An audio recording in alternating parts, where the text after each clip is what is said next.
qual foi o momento mais difícil da sua vida até 89? O momento mais difícil da minha vida, eu acho que foi quando eu fiquei viúvo, em 71. Eu tinha há 2 anos de casado e tinha levado a minha mulher para o hospital.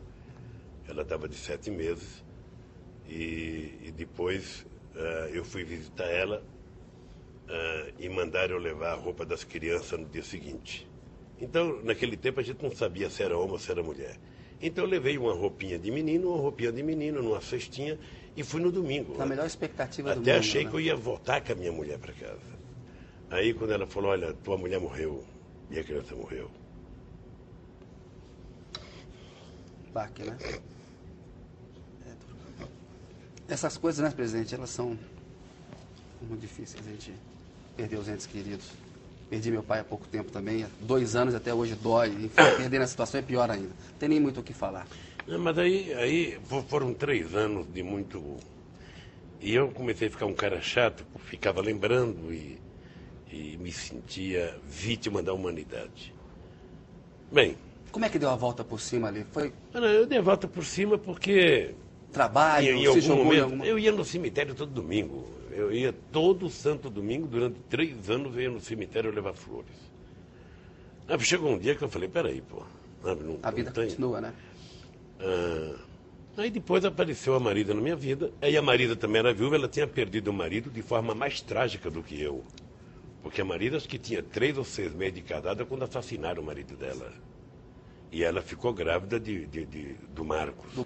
Até que nós começamos a namorar, casamos e fizemos um pacto. Ou seja, dia de finado a gente não vai no cemitério, sabe? Nem ela ia visitar o marido dela, eu ia visitar a mulher, ou seja, para a gente poder construir um futuro e não ficar remoendo o passado. O ex-presidente Fernando Henrique Cardoso escreveu um artigo recente dizendo que o senhor lidera uma espécie de governo aí que é um subperonismo e um governo de autoritarismo popular. Ele fala que há hoje uma aliança que envolve interesses do Estado, grandes sindicatos, grandes empresas. Você está acusando o senhor de ser autoritário, de ser um caudilho. Como que o senhor responde a essa crítica? Minha mãe dizia que macaco senta em cima do rabo e fica olhando o rabo dos outros, né? Eu acho que o ex-presidente deveria olhar o que ele fez. Ele deveria olhar as alianças que ele fez para aprovar a reeleição, o estabelecimento de uma promiscuidade entre o Congresso Nacional e o Poder Executivo.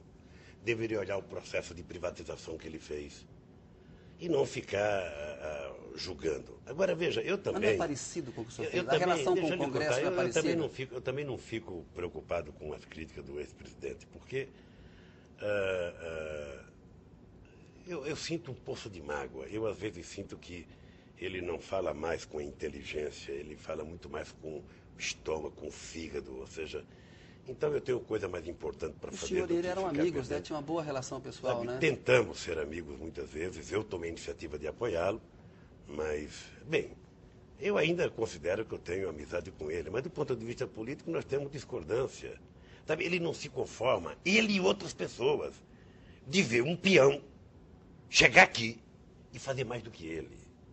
Isso é duro para o intelectual. Presidente, Sobretudo se o intelectual é vaidoso. quero que o senhor comente outra crítica ao senhor feita pelo Caetano Veloso. Ele diz o seguinte: Marina é Lula e Obama ao mesmo tempo. Ela é meio preta, é cabocla, é inteligente como Obama. Não é analfabeta como Lula, que não sabe falar, é cafona falando grosseiro. O que o senhor achou dessa declaração do Caetano Veloso? Olha, a minha resposta ao Caetano eu dei ontem à noite. Ontem à noite eu cheguei em casa e ouvi... Na última terça-feira à noite. E ouvi o CD do Chico Buarque, o Chico Político. Aí foi a resposta que eu precisava para mim mesmo. Era muito difícil falar contra o real na campanha política, ou seja... Tirou o discurso. Tinha uma propaganda do pãozinho que era mortal e que eu não conseguia. Eu falava mal do real, eu percebia que as pessoas não acreditavam no que eu estava falando. Mesmo assim, eu ainda tive 24% dos votos, que foi uma votação boa. E foi uma crítica equivocada do PT, porque o real acabou dando certo, né, presidente? É que de vez em quando a gente não aceita reconhecer mérito das pessoas. O dirigente sindical, ele faz uma pauta de reivindicação, muitas vezes ele não quer que o patrão atenda, para ele não ser chamado de pelego, pedir pouco. Então, acho que o PT cometeu um erro de não apoiar o real, Sabe, isso nos colocou em dificuldade na campanha. Tem uma coisa que virou um bordão aí na imprensa, o Lula não sabia, eu não sabia. Como que um presidente não pode saber? Porque existiu um personagem real. Existiu o Marcos Valério, existiu o Delúbio, houve empréstimos que não contabilizados, ou seja, Caixa 2, que é crime eleitoral, né, presidente? Como que é possível o presidente não saber? Veja, deixa eu lhe falar uma coisa. Você, quando está na cozinha com a tua mulher comendo e o teu filho está no quarto, você sabe o que ele está fazendo? Não, claro que não. Você não sabe. E tão pouco as pessoas contam para você se estiverem fazendo coisas erradas. Tudo que foi feito poderia ser feito publicamente, contabilizado, dado entrada do dinheiro no partido. E por que não foi feito? Porque venderam facilidade, gente comprou facilidade e está pagando por isso. Mas como eu acho que o julgamento vai se dar e ainda muita coisa vai acontecer, vamos esperar. Eu já te disse uma vez e vou te dizer, eu vou, depois que deixar a presidência, eu vou querer me inteirar um pouco mais disso. Porque como presidente eu não posso ficar futucando, mas eu quero saber porque eu acho que foi a maior armação já feita contra um governo. Acho que o Roberto não Jefferson... deram passo adiante. Não quero nem discutir o Roberto Jefferson, não quero nem discutir o porquê que ele levantou a questão do mensalão.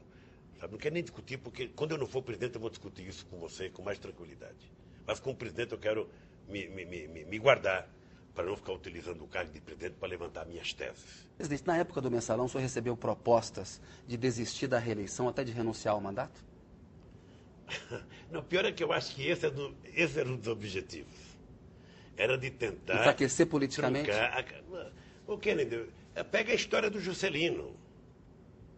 Pega a história do Getúlio. O Getúlio governou esse país 15 anos com Honduras, com 4 de democracia, se matou. Pega a história do Juscelino. Pega o que faziam com o Juscelino nesse Congresso Nacional, sabe, na imprensa, para depois você notar que 50 anos depois ele foi transformado em herói nacional. Ora, porque tem uma parte da elite política empodrecida nesse país que não estava habituada à alternância de poder. E eu sou a alternância de poder. Uma vez foram me dizer o seguinte, Lula, é preciso tomar cuidado que eles estão preparando o impeachment. Eu disse para o interlocutor, olha, diga para quem você quiser dizer que na luta política eu aceito qualquer coisa. Mas se mexer 1 milímetro na institucionalidade desse país, eles não sabem o que vai acontecer nesse